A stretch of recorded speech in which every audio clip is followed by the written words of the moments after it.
நம்ம எதிர்கட்சி தலைவர் அவர்கள். மாண்புமிகு பேரவைத் தலைவர் அவர்களே, ஒரு முக்கியமான விஷயத்தை உங்கள்கிட்ட குறிப்பிட விரும்புகிறேன். ஏற்கனவே என்னுடைய மூத்த சட்டமன்ற உறுப்பினர் இது உங்களுடைய கவனத்துக்கு எடுத்துகிட்டு வந்திருக்கிறாங்க. மீண்டும் அதை நினைவுபடுத்த விரும்புகிறேன்.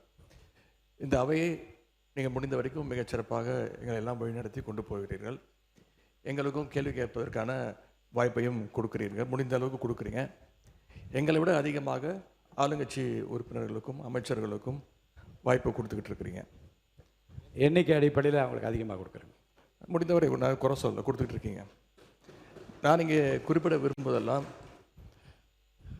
ஆளுங்கட்சியை சேர்ந்த உறுப்பினர்கள், அமைச்சர் பெருமக்கள் எங்களுக்கு பதில் சொல்லும்போது ஆதாரம் இல்லாமல் பல குற்றச்சாட்டுகளை வைக்கிறாங்க.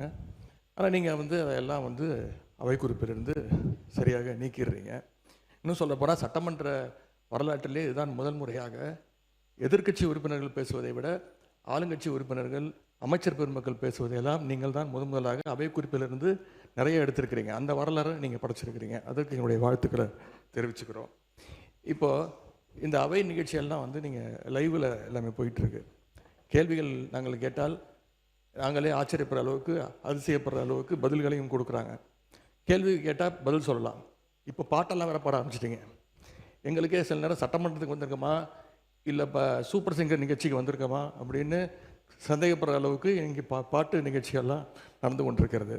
நீங்கள் அவை குறிப்பிலேருந்து நீக்கிடுறீங்க.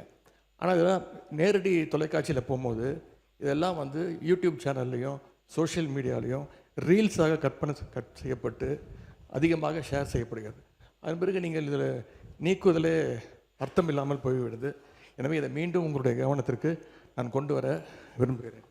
அதே மாதிரி இன்னொரு விஷயம், நேற்று முன்தினம் இந்த பேரவையில் பேசின நம்முடைய முதலமைச்சர் அவர்கள் தன்னுடைய டேபிளில் 3 ஃபைல்ஸ் இருப்பதாகவும் அந்த ஃபைல்ஸை அவர் திறந்து பார்க்க வச்சிடாதீங்க அப்படிங்கிற தோணியில் எங்களுடைய அரசை குற்றம் சாட்டுகின்ற வகையில் குறிப்பிட்டு பேசியிருக்கிறாரு. அந்த ஃபைல்ஸை நாங்கள் கேட்டுக்கொள்வது, தயவு செய்து அவர் திறந்து பார்க்க வேண்டும், அதன் மீது அவர் ஆக்ஷன் எடுக்க வேண்டும். எதற்காக பயப்படுறீங்க, எதற்காக காலம் தாழ்த்துறீங்க, இதையே 3 மாதமாக சொல்லிட்டு இருக்கிறீங்க. ஜோசியக்கார சொன்னால் தான் அந்த ஃபைல் திறந்து பார்ப்பீங்களா? நல்ல நேரம் அதை பார்த்துக்கிட்டு இருக்கீங்களா? மாண்புமிகு எதிர்க்கட்சி தலைவர்களுக்கு முதலமைச்சர் அன்றைக்கு பேசுகிற போது மாண்புமிகு பொதுப்பணித்துறை அமைச்சர் சொல்லுங்கள். மாண்புமிகு பேரவைத் தலைவர்களே, நம்மளுடைய மூத்த உறுப்பினர் ஃபஸ்ட்டு 2 நாளுக்கு முன்னாடி சொன்னார், நாங்கள் முதலமைச்சர் சொல்லும்போது நாங்கள் மிசாவையே பார்த்த இயக்கம்னு. நீங்கள் மிசாவையே பார்த்த இயக்கம்தான். ஆனால் மிசாவையே பார்த்த திமுக இயக்கத்தை தனி பெரும் கட்சியாக எங்களுடைய தலைவர் வெற்றி பெற்று இந்த தேர்தலில் தாவேக்கான என்னன்னு காமிச்சிருக்கோம். அதனால எங்களுக்கு எந்த பயமும் கிடையாது. எந்த பயம் கிடையாது. ஒவ்வொரு தலையிலையும், முக்கியமாக நெடுஞ்சாலை துறையிலும் சரி, முக்கியமாக பொதுப்பணியும் சரி, வெள்ளை வேறிக்கை வெளியிட்டு முதலமைச்சருடைய அலுவலகத்தில் அந்த ஃபைல் இருக்கு. கண்டிப்பாக ஆதாரத்துடன் சட்டப்படியான நடவடிக்கை எடுக்கப்படுங்கிறத முதலமைச்சர் சொல்ல வந்தது. இதை யாரும் அவர் சொன்ன அர்த்தம் அன்னைக்கு அவைக்கு அவர் வரல.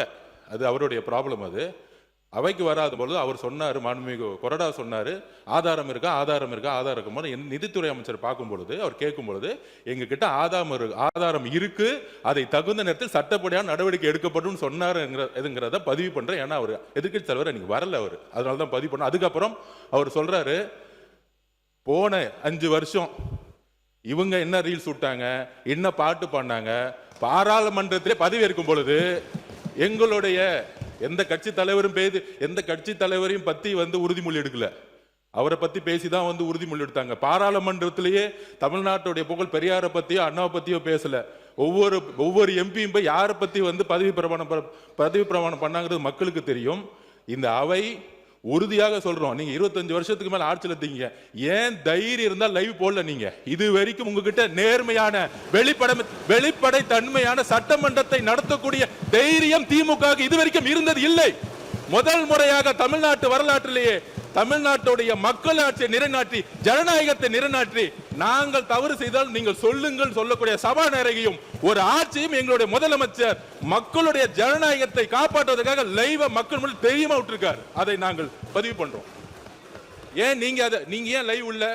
2021 உங்களுடைய தேர்தல் அறிக்கை என்ன இருந்துச்சு? 2021 திமுகவுடைய தேர்தல் அறிக்கையில் சட்டமன்றத்தை லைவ்ல கொண்டு வரணும்னு சொன்னீங்களே, ஏன் செய்யல?